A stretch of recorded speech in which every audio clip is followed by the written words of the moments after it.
আচ্ছা দেখো, আমরা শুরুতে এই যে ট্যাগ কোশ্চিন এর আগে ক্লাসে আলোচনা করছি, আজকে পুরোটাই আলোচনা করতেছি। যে ট্যাগ কোশ্চিন অর্থ জুড়ে দেওয়া।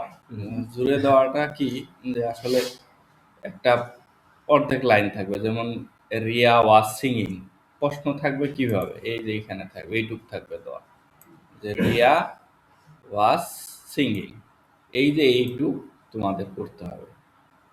তার মানে প্রশ্নে যে কোশ্চিনটা দেওয়া থাকবে এই পুরোটা উঠাইতে হবে, সেই সাথে অ্যান্সারটা করতে হবে। তার মানে অ্যান্সার শিটে এই পুরো লাইনটা হবে। বুঝা গেছে? তাহলে এর জন্য আমি প্রথমে বলছিলাম যে এগুলো লিখতে দিলাম, এগুলো একটু বলে দেই যে এগুলো কি কাজ করছে। যে যদি অ্যান্সারে ইজ নট আসে, আসলে ইজ নট পুরোটা বসবে না, তাহলে এটা কি বসবে, এটা সংক্ষিপ্ত শর্ট ফর্ম হবে। এরকম ইজ দিবা, দিয়ে এন দিবা, সাথেই দেখা লাগানো, উপরে অ্যাপোস্ট্রফি কমা টি, এই যে ইজ নট হবে। আরো তো এই পাশে সাবজেক্ট এগুলো হবেই, কিন্তু এটা হলো মূল বিষয়, এটা কিন্তু খেয়াল করে। তাহলে এটা যদি তুমি শুরুতেই লিখতে না পারো, তার মানে বোঝা গেছে তুমি ট্যাগ কোশ্চিন কিছুই জানো না। তারপরে এম নট থাকলে দেখো এগুলো কাছাকাছি, শুধু ও উঠে যায়, কিছু কিছু আছে পুরোটাই পরিবর্তন হয়ে যায়। যে পুরোটাই পরিবর্তন হয়েছে কিসের কিসের, এই যে এম নট, এম নটটা কি হয়েছে, আর্নড হয়ে গেছে না, সংক্ষিপ্ত। কোনোটারই দেখবা ও নাই, এই যে আর নট থাকলে এটাই হয়েছে, কিন্তু এম নটটা পুরোপুরি দেখো আর্নড বা এন্ড যে কোনো একটা হবে। এম নটটা পরিবর্তনটা সবচেয়ে বেশি, এই যে এটা পরিবর্তন সম্পূর্ণটাই হয়েছে, এই জন্য এটা মার্ক করলাম। তারপরে দেখো বাকিগুলো ঠিক আছে, এই যে ওয়ার নট আছে, তাহলে ওয়ার নটের কি শুধু ও উঠে গেছে, গেছে না। তারপর মে নট, এরকম সবগুলোই হয়েছে।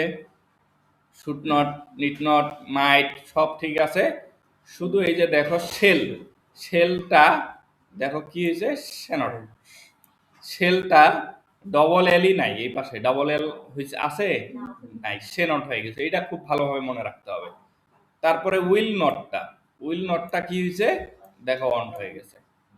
তার মানে মোটামুটি এই তিনটা তোমাকে ভালোভাবে মনে রাখতে হবে, যে এই তিনটা তোমার যেহেতু ব্যতিক্রম, আর বাকিগুলো হুবহু এইটাই এই পাশে বসবে, শুধু ওটা বসবে না। তাহলে আমাদের কনসেপ্ট ক্লিয়ার, ক্লিয়ার না? তাহলে এরপর আমরা এক নাম্বার রুল গত ক্লাসে দেখাইছিলাম, আবার আলোচনা করি। এক নাম্বার রুলে আছে যে যদি অক্সিলারি ভার্ব থাকে, কি থাকে, যদি অক্সিলারি ভার্ব থাকে, সেই অক্সিলারি ভার্বটা আগে বসাইতে হবে। অক্সিলারি ভার্বটা কি, যত রকমের সাহায্যকারী ভার্ব আছে, am, is, are, was, were, should, could, may, might, would, need, এগুলো হলো অক্সিলারি ভার্ব। এই অক্সিলারি ভার্বগুলো যদি থাকে, তাহলে ওই জায়গাটাতে তোমাকে আগে ওইটা আইডেন্টিফাই করতে হবে। যদি আমি বলি যে I am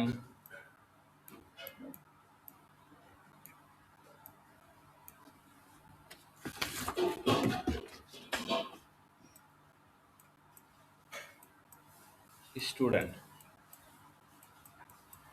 I am student যদি থাকে, তাহলে আই এম স্টুডেন্ট, তাহলে এরকম থাকবে, কমা দিবে এখানে, দিয়ে এরকম দিয়ে এখানে একটা প্রশ্নবোধক থাকবে। তাহলে আই এম স্টুডেন্ট, এটা ট্যাগ কোশ্চেন করতে দিল, তাহলে তোমাকে কি করতে হবে, আগে তোমাকে সাহায্যকারী ভার্ব দেখতে হবে। এখানে সাহায্যকারী ভার্ব কোনটা, এম। তাহলে এম থাকলে এখানে কি বসবে, এম বসবে, তাই না, এম বসবে। ধরো এম বসাইলাম,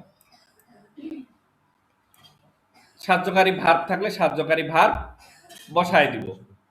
তারপরে আমার কি করতে হবে, নয়ের কোনো বংশধর আছে কিনা, নয়ের বংশধর আছে কিনা আমাকে দেখতে হবে। এখানে এইটুকুর মধ্যে কোনো নো আছে, নো বলতে কোনো শব্দ আছে নাই, তাহলে আমাকে কি বসাইতে হবে, এনওটি, নট, গেল। তারপরে কি সাবজেক্ট, সাবজেক্ট কোনটা, আই, তারপরে আই বসাবো।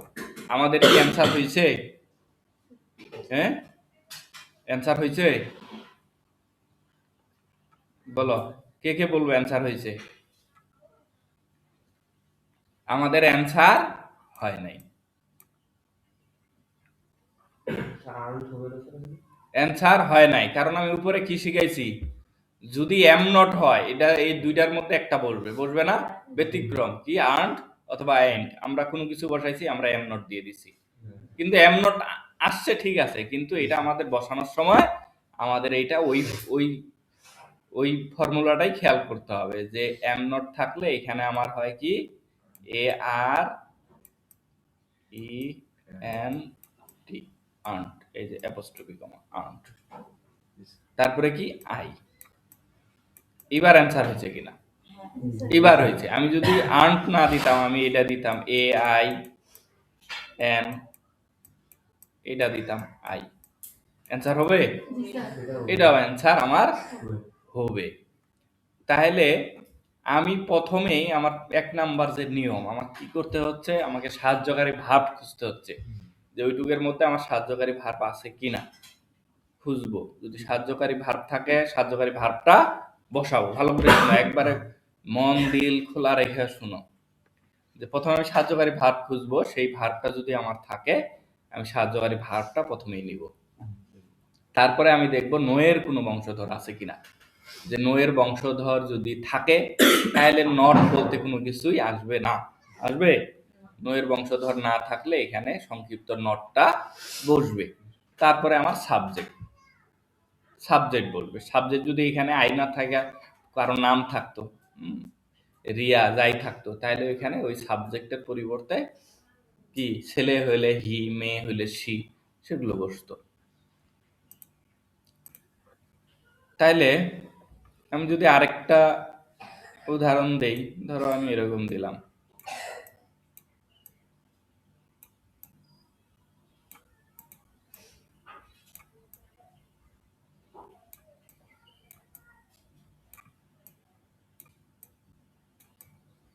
He is a good boy, এরকম থাকা প্রশ্নবোধক থাকবে কিন্তু। তাহলে এটার অ্যান্সারটা কি লিখবো আমি?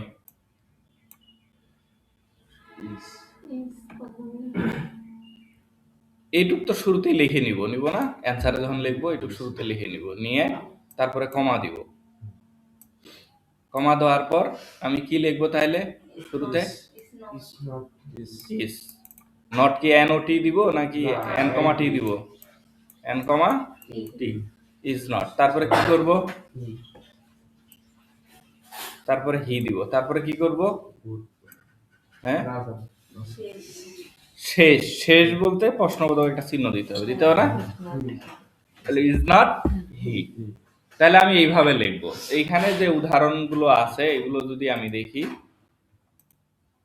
এই যে এখানে যে আমার উদাহরণগুলো আছে, যে এইটুক থাকবে কি, রিয়া ওয়াজ সিঙ্গিং, দেখো শুরুতে ওয়াজ বসাইছে কিনা, বসাইছে না? তারপর নটের নো নাই, এই পাশে কোনো নো আছে? নাই। তাহলে ওয়াজ নট। তারপর রিয়া মেয়ের নাম, ওই জন্য কি দিছে? সি দিছে, দিছে না? তারপরে আছে সেলিম, এই যে এটা আছে Afrin, Afrin is not reading, তাই না? তাহলে আমি সাহায্যকারী ভার্ব পাইলাম, এই যে সাহায্যকারী ভার্ব ইজ বসানো হয়েছে, হয়েছে না? তারপরে নোয়ের বংশধর আছে, আছে না? নট শব্দটা আছে, তাহলে নট কি বসানো যাবে? যাবে না। তাহলে আফরিন ছেলে না মেয়ে? মেয়ে।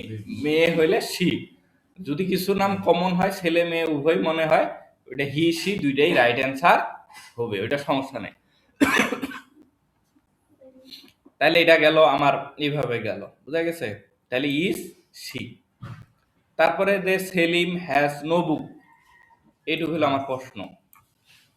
তাহলে আমার অ্যান্সারটুকু কি আসতেছে, যে হ্যাজ বসাইছি, তারপরে খুঁজবো নোয়ের বংশ আছে কিনা, এই যে নো আছে। আমি নোয়ের বংশটা কেন বলছি, বিভিন্ন রূপে বসে না? কখনো বসতেছে তোমার নট হয়ে, কখনো বসতেছে নো হয়ে, এক এক রূপ না? নট, নো, আরো অনেক শব্দ আছে যেগুলো শিখাবো। কি আছে? নেভার আছে, তারপর লিটল আছে, সেলডম আছে, হ্যাঁ, এগুলো শব্দ শুনো নাই তাই না? এগুলো ব্যতিক্রম কিছু আছে, এগুলোও বলবো, কিন্তু ওই জন্যই বলা যে নো এর বংশধর, নোটা বিভিন্ন রূপে থাকবে। তাহলে এই আমরা চিনলাম নো আছে, এই জন্য আমরা হ্যাজ বসাইছি, নো বলতে কোনো শব্দ আসে নাই, সাহায্যকারী ভার্ব বসাইছি, এটা বসাইছি। তারপরে সেলিম, ছেলে নামে ছেলে, তাহলে কি বসাইতে হবে? এই যে হি বসাইছে, তার মানে এটাও আমাদের হলো। তারপরে কি বলছে? আই এম ডক্টর, তাহলে আই এম এ ডক্টর, এমটা কি? সাহায্যকারী ভার্ব, এই যে এম বসানো হয়েছে, হয়েছে না? তারপরে নো এর বংশধর আছে কি না? আছে। নো বসছে না, তারপরে কি বসছে? আই বসছে, বসছে না? কিন্তু এখানে কিন্তু আর আই বসে নাই, বসছে? এম আই বসছে। আর আই কেন বসলো না এই পাশে এম থাকা সত্ত্বে? বলো দেখি। এম থাকলে আমরা এখানে পড়ছি না? কি পড়ছি? এই যে এম নট হইলে আমি বলছি আর্ট বা আইন। কি বলছি? এম নট হইলে। খালি এম বলা আছে কি? না, খালি এম বলা নাই, এই জায়গায় কি আছে? I am not. তার মানে অ্যানসারে আসতেছে কি? অ্যানসারে কি আসতেছে? এম নট না এম? এম আসতেছে না, নট শব্দটা তো অ্যানসারে আসতেছে না, অ্যানসারে আসতেছে এম। তাহলে অ্যানসারে শুধু এম আসতেছে, কিন্তু এখানে আমি বলছি যে এম নট আসতে হবে অ্যানসারে, অ্যানসারে কিন্তু এম নট আসতেছে না। তাহলে অ্যানসারে এম নট না আসলে এই অ্যানসারটা ফলো হবে না। ভালো করে বুঝো, কিন্তু অ্যানসারে আসতে হবে, প্রশ্নে না। অ্যানসারে যদি এম নট শব্দটা আসতো, এই যে অ্যানসারে যদি এম নট শব্দটা আসতো, তাহলে আমাদের এখানে এম নট না বসে আর্নড বসতো, তাই না? সংক্ষিপ্ত। কিন্তু এখানে এম নট আসে নাই, এখানে শুধু এম আসছে, ওই জন্য ওইটা ফলো হয় নাই, ওইটা ফলো করা হয়নি। বুঝছো? বুঝছো সবাই? এই যে যেমন এইটাতে দিছে আই এম এ টিচার, এখানে কোনো নেগেটিভ শব্দ আসে নাই, নো এর বংশধর আসে নাই, সেই ক্ষেত্রে আর্নড আই আসছে কিনা? আসছে। তাহলে এই অনুযায়ী এটা হয়েছে। তাহলে এখন আমরা 2 নাম্বারটা দেখব, যে 2 নাম্বারটাতে কি বলছে। 2 নাম্বারটাতে বলছে অক্সিলারি ভার্ব না থাকলে, কথাটা বুঝি, অক্সিলারি ভার্ব সবসময় পাওয়া এরকম তো কথা না, পাবা এম ইজ আর এগুলোতে সব সময় পাবা তা না, পাবা না। না পাইলে কি করবা? ওটা 1 নাম্বার খুবই সহজ, পাওয়া যায়।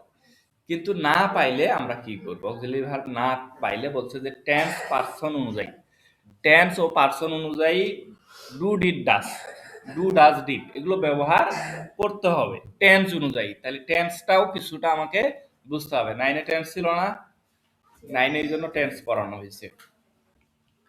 এই যে দেখো, এই জায়গায় আমার যে প্রশ্নটা আছে, যে ইমরান রিসিভস এ পয়েম, এই যে এখানে কোনো সাহায্যকারী ভার্ব আছে এইটুকের মধ্যে? আছে কোনো সাহায্যকারী ভার্ব? নাই, কোনো সাহায্যকারী ভার্ব নাই। Am is are was were should could may might need would কোনো কিছুই নাই। তাহলে এই জায়গায় যেহেতু আমার সাহায্যকারী ভার্ব নাই, তাহলে আমাকে বলছে টেন্স অনুযায়ী। তাহলে এটা আমি দেখব, এটা হলো আমাদের প্রেজেন্ট ইনডিফিনিট টেন্স। যদি প্রেজেন্ট ইনডিফিনিট টেন্স হয়, তাহলে ডু অথবা ডাস হয়। কি হয়? ডু অথবা ডাস। যদি প্রেজেন্ট ইনডিফিনিট হয়, ডু অথবা ডাস। আর যদি পাস্ট ইনডিফিনিট টেন্স হয়, তাহলে কি হবে? তাহলে হবে ডিড। তাহলে প্রেজেন্ট ইনডিফিনিট ডু আর ডাস হয়, কিন্তু কখন ডু কখন ডাস হয় প্রশ্ন এটা, তাই না? কখন ডু হয় কখন ডাস হয়? ডু হবে যখন first person singular, third person singular number হবে না। যেমন ইমরান, ইমরানটা হলো থার্ড পারসন সিঙ্গুলার নাম্বার। এখন যদি পারসনও আবার না চিনি আরো মুশকিল, তাই না? কোনগুলো ফার্স্ট পারসন, কোনগুলো সেকেন্ড পারসন, কোনগুলো থার্ড পারসন চিনি? এগুলো কে চিনি বলি? কে চিনো? First person, second person, third person চিনো? চিনি না। একটা সূত্র শিখেছিলাম যে আমি তুমি ছাড়া ভবে আছে যারা, থার্ড পারসন তারা। আমি মানে কি? আই। তুমি, তুমি মানে কি? ইউ। তাহলে এই দুইটা ছাড়া, আমি তুমি ছাড়া ভবে আছে যারা, থার্ড পারসন।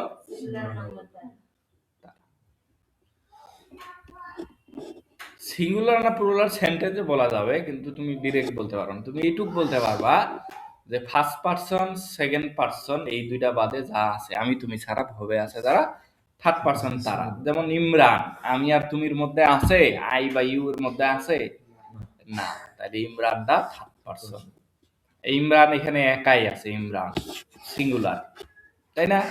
তাহলে সিঙ্গুলার সেই ক্ষেত্রে কি বসে দেখো, এই যে আরেকটা জিনিস আছে যে ভার্বের সাথে অ্যাস বা ইয়াস যুক্ত হবে, যে রিসিট, RECITE,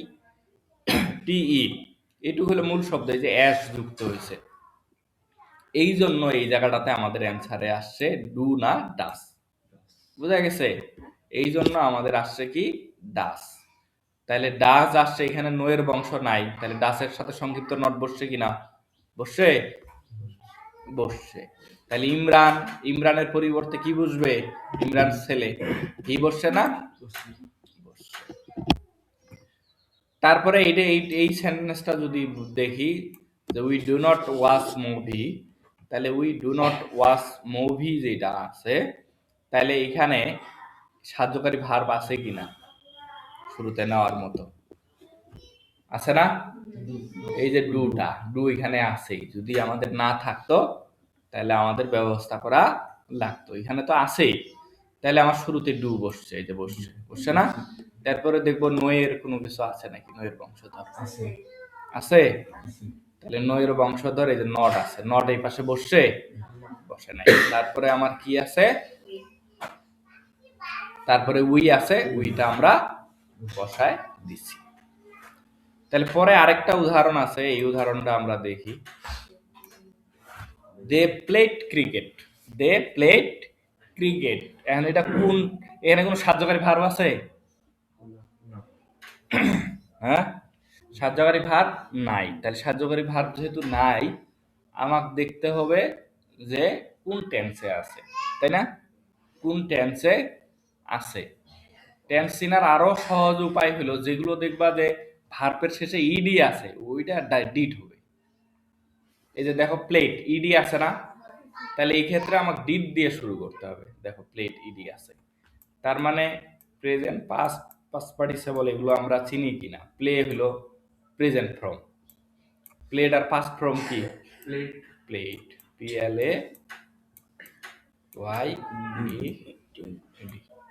এটা হলো আমার পাস্ট ফর্ম। তাহলে প্লে, প্লেড, প্লেড। তাহলে এখানে যে প্লেড আছে, এটা হলো আমার পাস্ট ফর্ম। তাহলে এটা থাকলে আমি এখানে এই যে দেখো ডিড নেওয়া আছে, হচ্ছে না? তাহলে ডিড নিছি, তাহলে এখানে নো এর বংশধর আছে? নাই, নো এর বংশধর নাই, এই জন্য এখানে নট বসছে। বুঝা গেছে? তারপরে এই যে দে আছে, দেটাই বসছে, তাই না? আরো আগাবো? হ্যাঁ, আগাবো, করতে দিব কিন্তু এখন আবার। তারপর রুল 3-তে গেলাম, তিন পর্যন্ত দিই।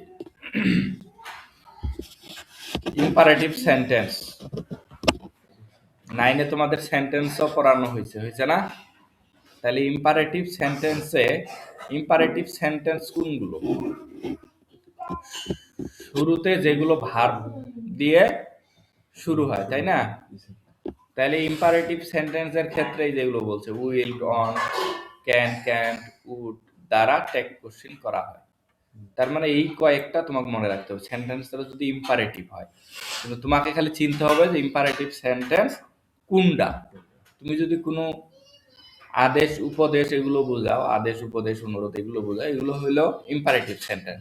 আরো সহজ হয়ে হইলো তোমার ভার্ব দিয়ে শুরু হবে। কি দিয়ে শুরু হবে? ভার্ব দিয়ে।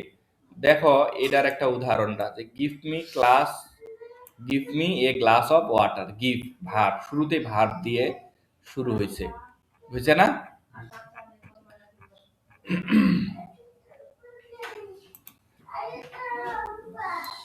এই যে শুরুতে ভার্ব দিয়ে শুরু হয়েছে, তাহলে শুরুতে ভার্ব দিয়ে শুরু হইলে তুমি এই জায়গাটাতে তোমার নো আছে কিনা, হ্যাঁ, এগুলো না দেখলেও হবে। তুমি যদি অ্যান্সার ডিরেক্ট বসায় দাও, বুঝতে পারো এটা ইম্পারেটিভ, উইল ইউ, অ্যান্সার হয়ে গেল। তুমি যদি মনে উইল ইউ দিব না, ক্যান ইউ দিব, তাও অ্যান্সার হবে। তুমি যদি কেউ ক্যান ইউ দিব না, ক্যান্ট ইউ দিব, তাও অ্যান্সার হবে। তুমি যদি ক্যান ইউ দিব না, কুড ইউ দিব, তাও অ্যান্সার হবে। তুমি যদি মনে করো কুড ইউ দিব না, ওয়ান্ট ইউ দিব, তাও অ্যান্সার হবে। তার মানে এতগুলোর মধ্যে একটা দিলেই তোমার অ্যান্সার হয়ে যাবে। তুমি যদি উইল ইউটা মনে রাখো ভালো, সেটাই দিয়ে দিবা, অ্যান্সার হয়ে গেল। বুঝা গেছে? তারপর এখানে ক্লোজ দ্য ডোর, দেখো ক্লোজ দ্য ডোর। তাহলে ক্লোজ দ্য ডোর শুরুতেই আমার ভার্ব দিয়ে শুরু হয়েছে না? শুরুতেই কি ভার্ব দিয়ে শুরু হয়েছে, তাইলে আমার অ্যান্সারটা কি দিলে হবে? উইল ইউ দিয়ে শেষে প্রশ্নবোধক দিয়ে দেবো। জাস্ট শেষে লিখবো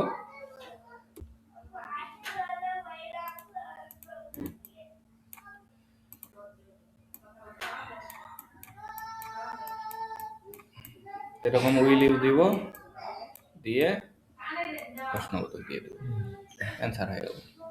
তার মানে অ্যান্সারটা লিখতে গেলে শুধু এইটুকু লিখবো, সামনের টুকু লিখবো। এখানে কি লিখবো?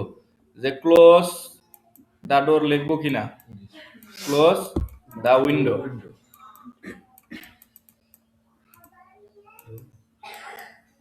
ক্লোজ দ্য উইন্ডো, কমা দিব, দিয়ে এইটুকু লিখবো, প্রয়োজন এইটুকের নিচে একটু আন্ডারলাইন দিয়ে দিব। সুন্দর করে অ্যান্সারটা লিখবো, কোনো কিছুই ভুল করা যাবে না। এখানে কমা ভুল করা যাবে না, এখানে প্রশ্নবোধক ভুল করা যাবে না। আবার যদি নট থাকে, অ্যাপোস্ট্রফি, এই যে এটা দিতে হবে। যদি এগুলোর মধ্যে কোনোটা ভুল যায়, ট্যাগ কোশ্চিন হবে না। এগুলোই আমরা ভুল করি। এগুলো ভুলের কারণে আমার অ্যান্সার ঠিক হয় না। দেখা গেছে আমি সব পারছি, আমি কমাটাকে গুরুত্ব দিই নাই, শেষে প্রশ্নবোধকটাকে গুরুত্ব দিই নাই, এখানে একটা কমা হবে, এই কমাটাকে গুরুত্ব দিই নাই, এই জন্য আমার অ্যান্সার হয় না। বুঝা গেছে? তাহলে এখন আমি করতে